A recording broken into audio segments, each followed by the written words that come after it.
Campus FM. In the studio, we welcome today Kerry Walsh from the Hurunui District Council. Kerry, hi, how are you? Oh, very well, thank you. Thanks for the invite. You're welcome. If you just move a little bit closer to that microphone for me, that would be lovely. That way we can hear you. Now, Kerry is a team leader, a building officer, team leader from the Hurunui District Council. Now, we've been talking off here, Kerry, and I'm a bit of a DIYer. And I kind of, to be honest, my husband usually forwards it through to me if there's something to be done around the house. He gives it a go, and I thought it'd be really nice to talk today about people giving things a go, especially because we've got summer. Some of us got some time off over the Christmas break. So over the summer period, Kerry, there are a lot of people that get into some small building projects. What can people do without a consent? What can we build? You can actually do quite a few small projects now with the exemptions being expanded. So you don't actually need consents for a lot of these small projects. So for example, decks, pergolas, pizza ovens and small sheds and the like. But there's some kind of small rules we need to follow to make sure we don't get ourselves into trouble. So for instance, if you're going to build a deck, for instance, the maximum full height is 1.5 metres. Right. So you don't need a consent for a low deck, in other words. But if it's a bit higher, double-storey deck, then you will need a consent for that. But pergolas, for instance, they can be of any size. Mm-hmm. So as long as they're not covered or roofed, a pergola can be built of any size. So can you build a pergola on top of an existing deck? And do you need to worry about, like, if you did want to put a roof on it, the fall and where the water lies? And do you have to apply for a consent for that?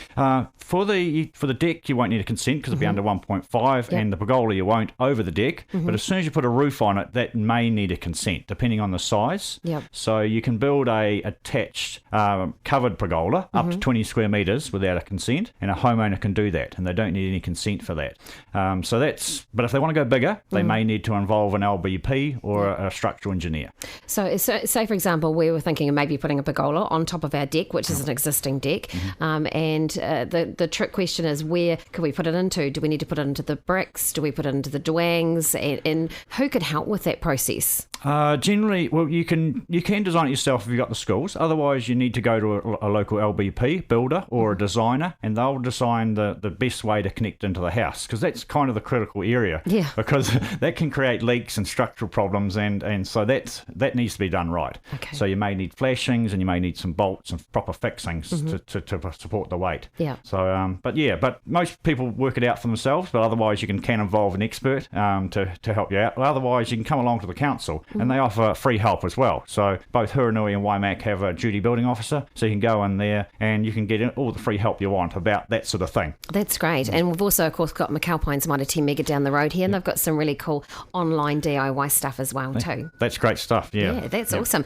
Hey, I'm talking to Kerry Walsh from the Hurunui District Council. Kerry, interior alterations, what are some of the do's and don'ts? Interior alterations, you can do quite a bit without a consent.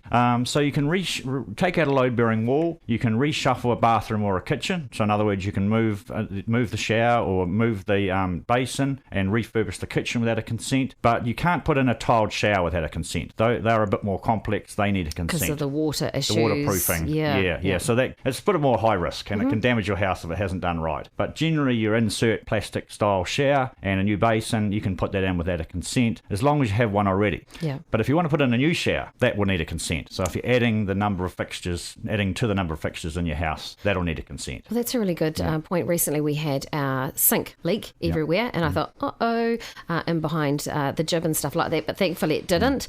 So in that instance, if we were taking one out and putting one back in, we'd need to apply for a consent just to check that everything's okay. With the sink, no, you can... Sorry, the shower. Oh, the shower, yeah. If it's a new tiled shower, that would need a consent. But if it's a normal insert shower, you can go pull that one out and put that one in without a consent. But you should involve a plumber, or you're required to involve a plumber to do all the connections. But other than that, you can just go for it. Still needs to comply with the building code. Yeah. And so that's the standard still needs to be up, but you just won't have the council inspectors looking over your shoulder on that. Nice. Yeah, that's a good idea. And you don't want leak issues or anything like that. And the only other thing with internal alterations, if you're thinking about putting insulation in your walls, a lot of people get caught out with this. You actually need a consent for that as well. Oh. So it's a bit something a lot of people don't know that, but technically bats in the exterior walls needs a building consent, but insulation in your ceiling or floor doesn't. Okay. So that's a bit of of a trap. That is good to know.